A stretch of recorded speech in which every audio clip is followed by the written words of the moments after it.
Said you let me share with your story in my city. I'm sorry, I'm a realist, it's been way too gritty.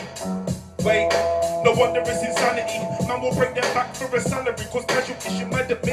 I don't think that your point's justified. Man are picking money like it's straight over mankind with our minds. Now we're ready to explode, cut back and reload.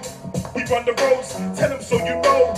Ain't gonna be your clone, and I don't believe you will because you put it on for show. They wanna mess with me, I don't know why, maybe cause I'm the real G. Yeah, I maybe ain't got no beat, but if I step up to you might feel the heat. You don't know me, but I know you. So if you come to me, I'll slap you 1, 2, 3, 2. Yo. You know, the Mandela Centre in Normanton, and Baby J, Ragga T, Frank DePaul, and lots of other guys. Yogi, who is a UK hip hop artist. They used to all come down there when they were all your guys' age. Some of them used to do breakdancing in the back room. There'd always be music playing, and it was just a happening place. Well, Baby J was one of them guys that used to come in there. And Baby J has always been interested in his music. And when he got older, he like quite a few of them, they'd go out and DJ and at like blues dancers, local parties, local clubs, you know. But at the time, like, there were young guys, it was very difficult for them to get places to play, you know.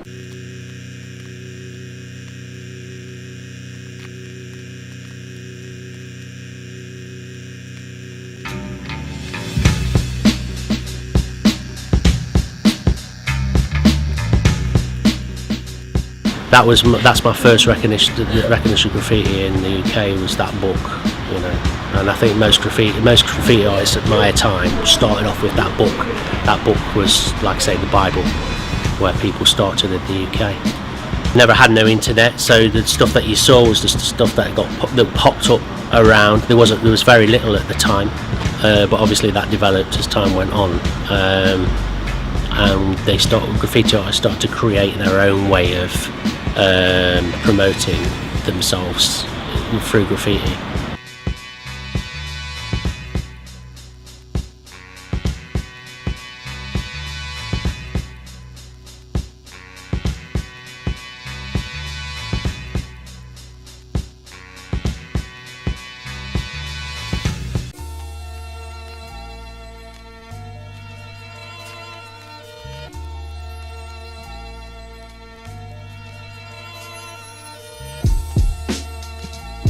What was explained to me to be the 4 elements of hip-hop was the foundation of the culture, which was love, peace, unity and having fun. People want more here, we're all on the floor here, it's raw here, can't even sleep and ignore here, cause life's kinda militant, stuck in the grime, nothing's equivalent to this cancer, the state of mind. Hip-hop music saved my life and gave me a cause for wanting to be somebody and stand for a reason, you know, rhyme and reason. Yeah, there's a reason I'm here, there's a reason I do hip-hop, there's a reason I rap, and there's a reason I love hip-hop, because it saved my life. Some of the young people that I've worked with, they've come out of the gang life, they've got themselves jobs, they've got themselves a good education, and they've turned their lives around. And I think each one teach one. If you can teach one and they teach one and they teach one, then it's an ever-going ripple of positivity. There's no wait till I blow up. Wait, they wanna take me down like anybody say something else they're loving. Guarantee right now when I'm still fronting, I'm making the same floor when I'm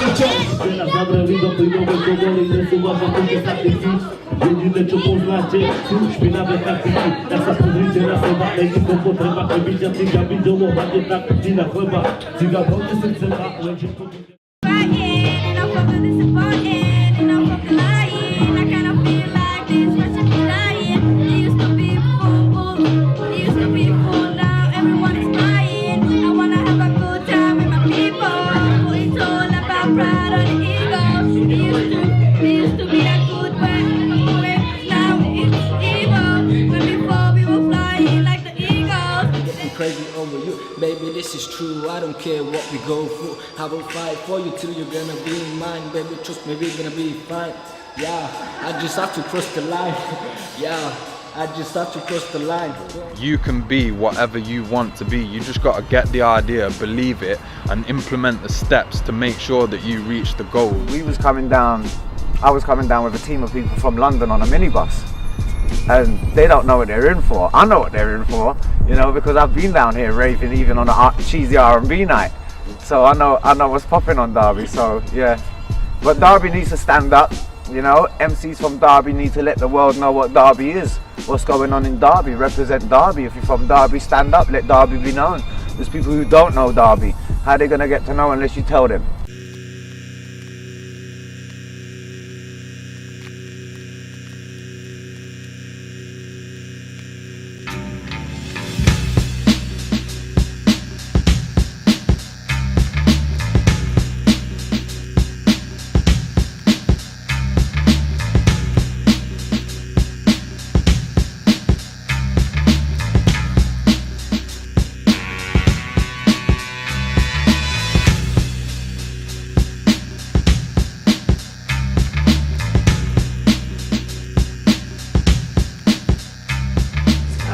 If you weren't trying to be in the mainstream and you weren't trying to, you know, go to church and get a good job and do what your parents said, hip hop was the music that was kind of, you know, asking the questions and fighting back, and that's sort of how I felt as a youth.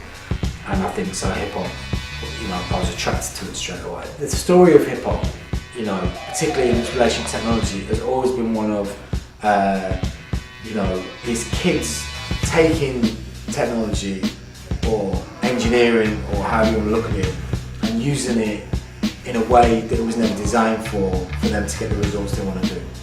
So if you look right at the beginning, you know, turntables that weren't belt drive, as in Technics and magnetic things, were never designed for mixing and scratching. They were just more robust turntables for disco nightclubs. And what hip hop DJs is found out that actually you could spin the record back and cue up the break part of a record that was the bit that everyone liked to dance for. So you'd have a piece of music that might be 4 minutes long, but there's one section where it dropped down to the drum break, and that was the bit that everyone would come out and do their dance moves to. So the DJs worked out, Paul Herc and the like, that they could use these new turntables to pull the record back if they had two of the same record, and keep this and play the break, and then rewind this one and play the break, and use these turntables to make that break session go on for much longer, so people will come out and dance for a longer period of time. And then the MC, which stands for Master of Ceremonies, was the person that would just hold the mic at a party and say, come on people, get on the dance floor, in a slightly more interesting way than that. And then that MC started doing little bits of rhymes and talking over this break session that the DJ was making longer. But again, they were using turntables in a way that they weren't designed for. They were using lampposts in the park to break open and hook up to the power so they could run sound systems to have block parties, because they didn't have their own nightclubs, they didn't have their own spaces to have them, so they'd hack into the power source of the city to run block parties. They'd use subways trains to put beautiful pieces of artwork up because they didn't have galleries and they didn't have magazines to put their stuff out in, so they'd use the subway trains as galleries as a way of letting their artwork travel all around, you know, the 5 boroughs for people to see. So hip hop's always had, you know, this legacy of using technology in ways that it's not meant to be used. And I actually think we made the best art because, you know, those opportunities weren't there. And that's why hip hop is, you know, today in 2017 is the most powerful cultural force in the world, period. The UK hip hop scene and the culture of the time has always had a couple of fundamental influences.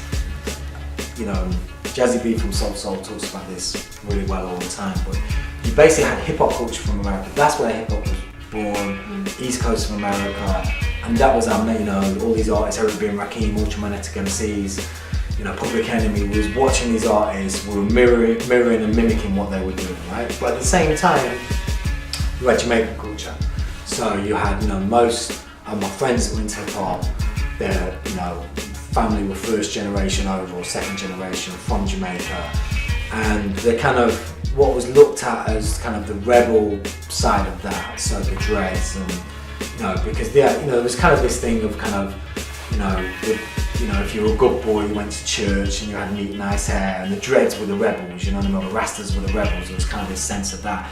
But that, you know, the Jamaican culture had its own dress sense, had its own style, and so I think the British style was kind of a bit of a fuse of the two.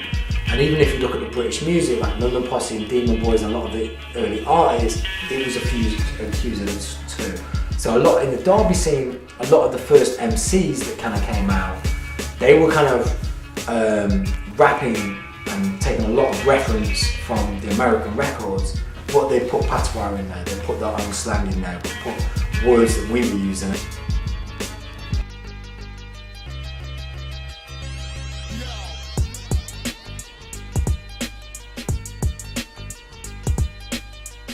When I arrived in Derby, it was probably around 94, 95, and we took over this building behind us, called it the Gatehouse, and for me it was probably my first touch of Derby and Derby hip-hop culture. Coming from London, I didn't think there was any here, so I kind of took it on a mission to bring it, but it was already here, fortunately. We had met a lot of good people, and that was part of the reason of coming to Derby, to get me away from what was going on in my current situation then. I had the opportunity to come and run a nightclub. I would never have got that in London. And through that I've met loads of good people, and it's kept me on a path where I'm still working around good people. Hip hop and the elements of hip hop for the youth of today, it's a totally different thing. So don't come from where I come from.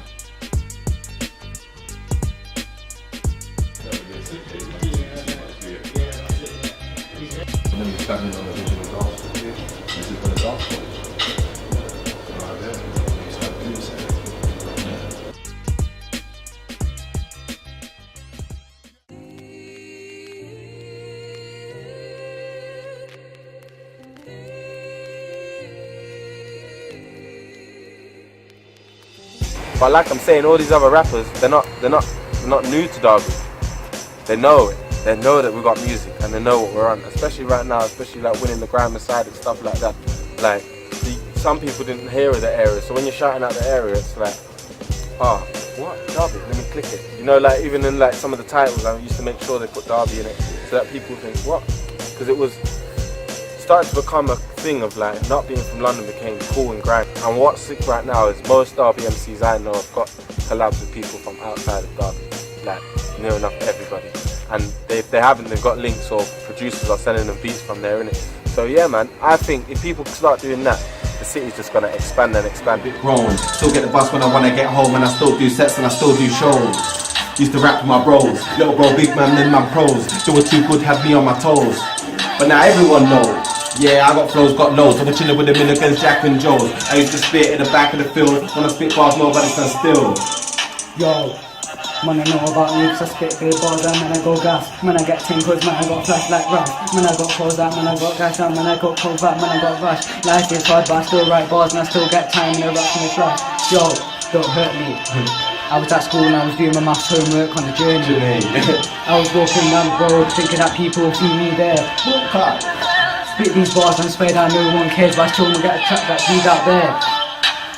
Rolling deep, rolling bars, rolling deep, cause man I got G's and G's and the G's, yeah man I got G's. Everyone thinks when they're older I'm gonna be rich.